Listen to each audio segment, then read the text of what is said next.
Hello students, I am K.R.Shreelata, Department of English, STM Degree College, Honavar. In this video lesson, I am dealing with the first topic of BA third semester optional English paper, that is, the features of British Romantic literature.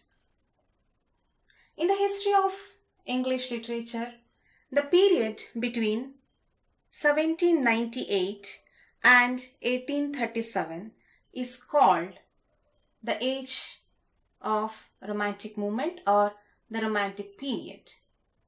This Romantic age is also called the age of Wordsworth because William Wordsworth is the representative poet of this age. William Wordsworth and S.T. Coleridge, both of them, they jointly published the work Lyrical Ballads in the year 1798, and this publication in the year 1798 marks the beginning of Romantic age in the history of English literature. The reason or the cause for the emergence of this new literary movement or the Romantic age or the Romantic period is a strong desire for a change in literature. The Romantic poets wanted to bring about a kind of change in poetry or a kind of change in literature. So, the Romantic poets, they were influenced by the French Revolution.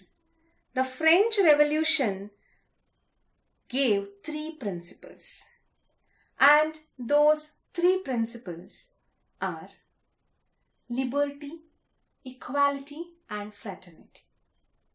And our Romantic writers are the poets of Romantic age, and they were influenced by the principle of liberty.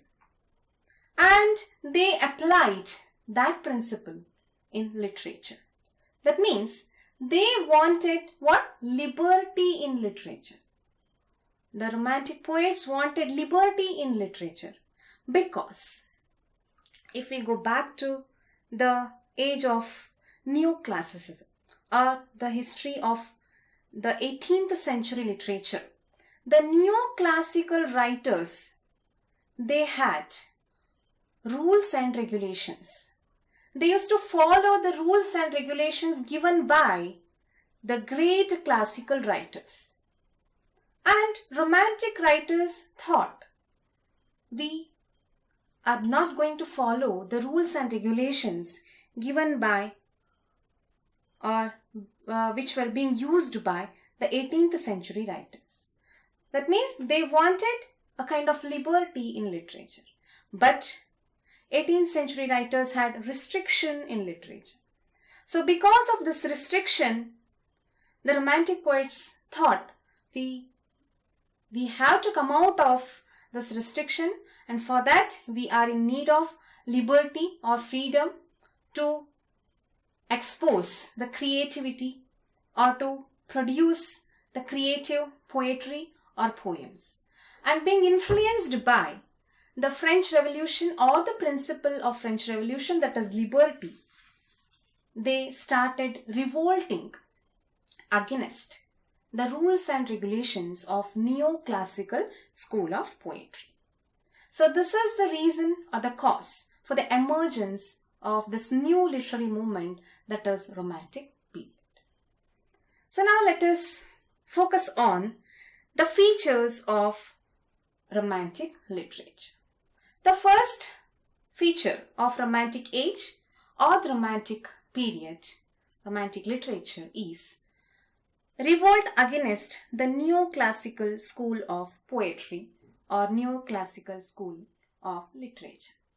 As I explained, the 18th century writers, for example, Pope and his contemporaries, and they were imitating the great classical writers. And they followed certain rules and regulations given by the classical writers. And they thought it is the responsibility of the poets to imitate the great works or the great style or the great tradition given by the classical writers of Greek and Latin literature. So this was the kind of writing or the tradition of 18th century writers.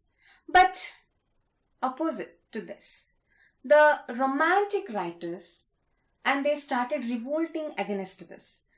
And in place of imitation, they thought creativity is important. So what is the use of imitation even if we follow the same things given by the other or the great poets of the past? So they thought we should not simply follow the rules, or we should not copy other writers, or we should not imitate other writers, but we have to go in a new path. So they thought, or the romantic writers thought, so by sitting or by going in a new path, we can start a new style of writing poems or literature. So they started revolting against the rules and regulations, and they said, we don't follow the rules and regulations, but we just want to write in our own way. We want liberty or freedom in writing. So in this way, we can see a kind of revolt against the neoclassical school of poetry, and it is an important feature of romantic literature. So if we just compare with the classical, or if we compare the classical writing and the romantic writing, so we come across certain differences. The classical writers or 18th century writers, they gave importance to, as I told, rules and regulations. But romantic writers, and they gave importance to what? Liberty or freedom in writing. And here we can see, if we look at the writings of 18th century writers, and they were objective in nature. But the romantic writers, they were subjective in nature. Subjective means personal. And here, the 18th century writers, they gave importance to the intellectual elements. But the romantic writers, they gave importance to emotions or sentiments. And these 18th century writers thought the works have to come from the mind or the brain of the poets, or they thought they have to utter the words or the literary works and which have been given by the great classical writers, like they thought the poets are the interpreters. But the romantic writers thought they are the creators. They are the creators. So here 18th century writers thought that the poetry has to, or the literature has to come from the mind or the brain, but the romantic writers thought it has to come from the heart of the poets or the writers, because they gave importance to what? Emotion, sentiments, or the personal experience, subjectivity, what we can see. So in this way we can see the comparison. 18th century writers and the 19th century writers. That means 19th century writers or the romantic writers were totally against the rules and regulations or the restriction in literature. So they started revolting against the features, or they started revolting against the neoclassical school of poetry or literature. So this is the first feature of romantic or British romantic literature. So moving to the second feature, that is imagination. Imagination.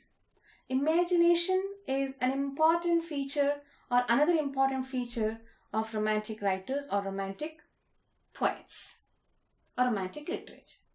In place of imitation, imitation is given by 18th century writers. In place of imitation, these romantic writers started using their imagination.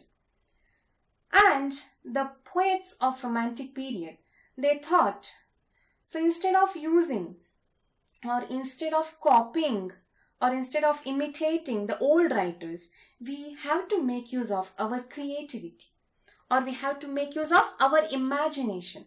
So with the help of the imagination, or with the help of the imaginative power of the poets, they thought we can produce great poetry or great poems. And even we have many examples in which the poets of Romantic age have used that imagination.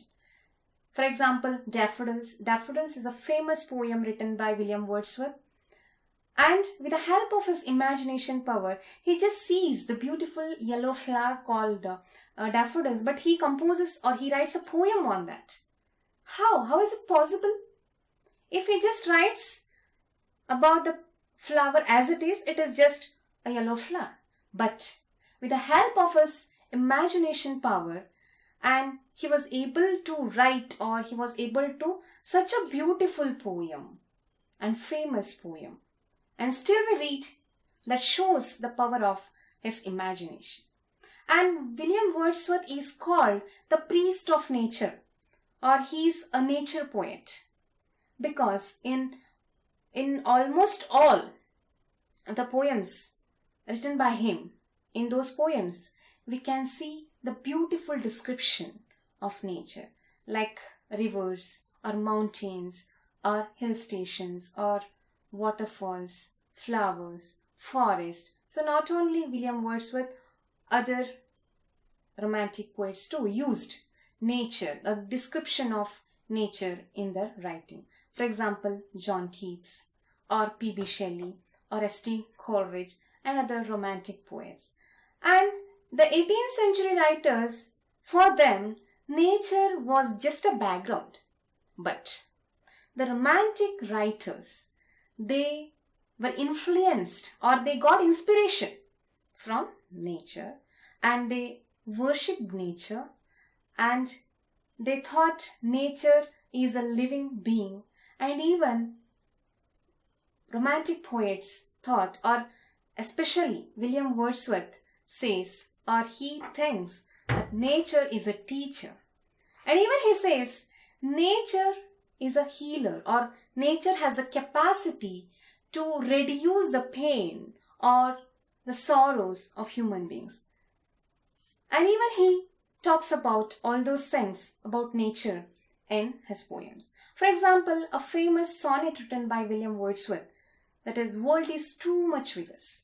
In this poem, we can observe William Wordsworth's concern towards nature, because he talks about the Industrial Revolution, how it is affecting nature, and how the Industrial Revolution or the modern world is neglecting nature, and such description, or it shows his concern towards, or that description shows his concern towards nature, and he values or he worships it. So this is about the second feature of Romantic literature, that is imagination, and even at the same time how they were able to give importance to imagination and even nature. So nature is a third important feature of Romantic period, and again the same explanation can be used here. With the help of the imagination power, the writers of Romantic age, they describe the beauty of nature in the poems. And even we can take the example of S.T. Coleridge or John Keats, William Wordsworth, or even P.B. Shelley, many other writers. And as I told, nature is a teacher or healer, and they got inspiration from them. So this is how we can look at the third feature, and it is closely associated with the second feature, that is imagination. And with the help of it, they described. So if we just look at the nature, it is just a background. But with the eyes of imagination, or with the help of the creative, imaginative power, the poet has the ability to see something more in nature. And this is how we can link both the features of romantic age, that is nature and even imagination. Okay, and moving to the next feature, that is simplicity of life. Simplicity of life. Here, the poets of romantic age, they gave importance to the description of simple life led by rural people. That means we can see the description of birds, animals, shepherds, farmers, village, countryside, or the village life of simple village life can be seen in the works of romantic poets. And another important feature of romantic period or romantic literature is subjectivity.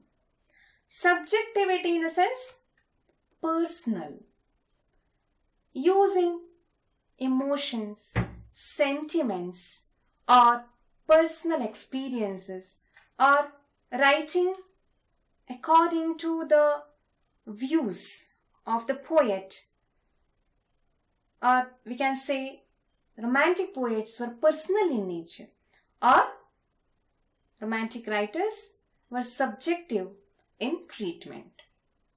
For example, John Keats or S.T. Coleridge and Wordsworth and even other romantic writers, they used their own personal experiences while writing their poems. For example, William Wordsworth, in his poem, that is the Prelude, it is an autobiographical poem, and he is quite subjective in it or in treatment because he writes about his childhood and the gradual development. That means he is writing about his own experience. And even in the works of Lord Byron, we can see this feature, that is subjectivity, because he writes about his experience of travel across the continent, because he travels to different countries and he writes about that. And even we can see this feature in the works of S.T. Coleridge. For example, in his poem Kubla Khan, it's a famous poem written by S.T. Coleridge, and he gets a vision in his dream, and when he gets up and he starts writing a poem on that. What does it mean? He's using his experience and he's giving a kind of subjective treatment while writing poems. And this is about the feature subjectivity. Okay, and another important feature of romantic age, the last one, that is supernatural element. Supernatural element is a special feature of romantic age, like imagination and nature. Supernatural element is a special feature of romantic poets or romantic literature. Supernatural element, in a sense, we can say kind of, or going beyond the natural elements, or that is supernatural, or going beyond the description of natural elements. For example, writing about the spirits or the ghosts or the curse, and this is how, which may not or which cannot happen in the real life. For example, S.T. Coleridge in his poem Christabel is a famous poem written by S.T. Coleridge, and in that poem he describes or he narrates the story of an innocent girl called Christabel and a wicked character. That character comes and tries to effect the evil power, but fortunately the spirit of the dead mother of this girl, this innocent girl, Christabel, comes and saves the life of Christabel. So what does it mean? Is it possible in real life, the dead mother or the spirit of dead mother? But in the poems, and that is with the help of what? Imagination power, imaginative power or imagination of the writer. It is possible. So S.T. Coleridge, he uses or he's famous for that, a supernatural element. And even the rhyme of the ancient mariner, and even the poem Kubla Khan, as I referred, they are the great examples or in which he uses supernatural element. And even other writers have used this supernatural element. So these are the features of romantic literature or romantic poetry or British romantic literature. Revolt against the neoclassical school of poetry, and the second one, imagination and nature, and next one is simplicity of life, and we have subjectivity, and the last one is supernatural element. This is about the features of British romantic literature. Thank you.